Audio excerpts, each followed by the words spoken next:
Greetings and salutations, my movie-loving friends. My name is Gilbert Ybarra, and welcome back to the Addict Review. On today's episode of Tar, I want to talk about the dangers of having no boundaries and of being too polite with Speak No Evil. For fans of the movie Funny Games, we once again find a family that gets what they deserve. Did that sound too harsh? Well, tough, because the movie is a tough watch, and once you finish it, you'll understand the sentiment felt by many who viewed this. A little walkthrough of the movie, and then we'll get to why I sounded like such a meanie with my opening statement. Meet Bjorn, Louise, and Agni, a family vacationing in Tuscany. And they meet Patrick and Karen and their little whippersnapper, Abel, who is not able to speak. They all have such a great time that Patrick and Care invite them to their secluded home in the Netherlands. Bjorn and Louise, despite some apprehensions, figure, hey, what's the worst that could happen, and set off. Talk about Jekyll and Hyde, as their hosts are no longer the fun-loving people that they met in Italy. They know Louise is a vegetarian, but they insist and feed her meat. They leave the kids with a male nanny to go out to a restaurant where they are the couple that everyone hates to see at dive bars, and they manipulate Bjorn into paying the bill. The drive back is fun, and the evening gets worse for the visiting family. Finally, some sense. They pack up and get the hell out of there. Good call, Bjorn, you saved your family. Roll credits. Roll credits? Nah, why would it be that simple? That little brat Agnes forgot her goddamn bunny. And of course, Bjorn is now Cameron Poe and has to get the bunny back. Good job, man. You just sentenced your family to a world of pain. They get tricked into staying longer, of course, and more good stuff is on our way for our guests. The hosts are no longer passive and now just aggressive. From abusing their son Abel and parenting Agnes in front of them, to Bjorn discovering the horrifying secret the couple had in plain sight. Psst. They're not who they say they are.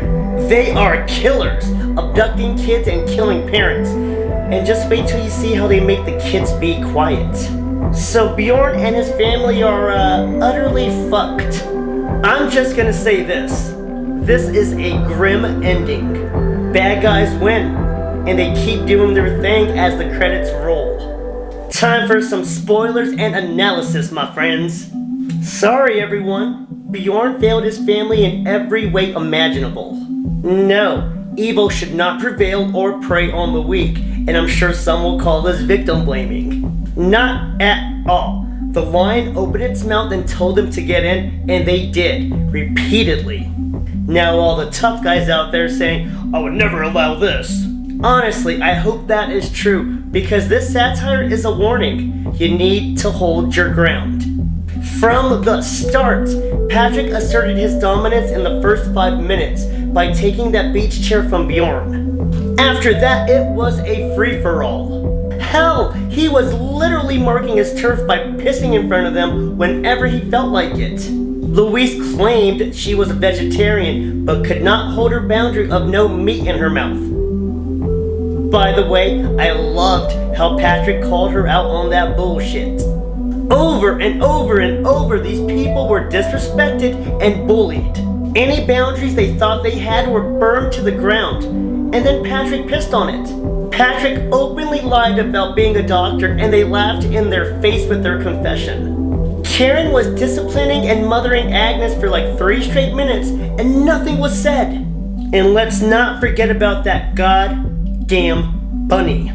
I know, what's a horror movie without some bonehead decisions, but come on. Come on. As a father, fuck that bunny and any crying you're about to do about leaving that bunny, because my job is to keep you safe and get us away from these psychopaths.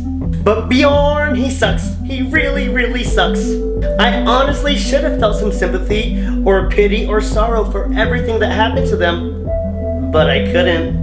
Once they went back for that bunny, I was no longer upset at the psychos. When Bjorn and Louise were doing their death march and getting pelted like it was biblical days, I was a little shocked, but that was it. No sympathy for those who refused to save themselves. Sad but true words were spoken when Bjorn whimpered out, "Why are you doing this?" Patrick just replies, "Because you let me." This is getting an American remake due out in September starring James McAvoy. And although I love Mac Daddy, this looks like regurgitated Dookie. It's only been 2 years, my god. Speak No Evil is a rough watch, but it sends a powerful message. There's predators everywhere looking for an easy target. Don't put yourself in harm's way for the sake of politeness. And that's it for today's episode of Tar. Check out Speak No Evil to see if you have more compassion than I do. And thank you for listening to all my rants and raves. It has been an absolute pleasure. Please like, comment, share your thoughts. Subscribe, follow, and tell some friends about the channel. My name is Gilbert, your bar, and thank you so much for watching the Attic Review. Smile, Tiger.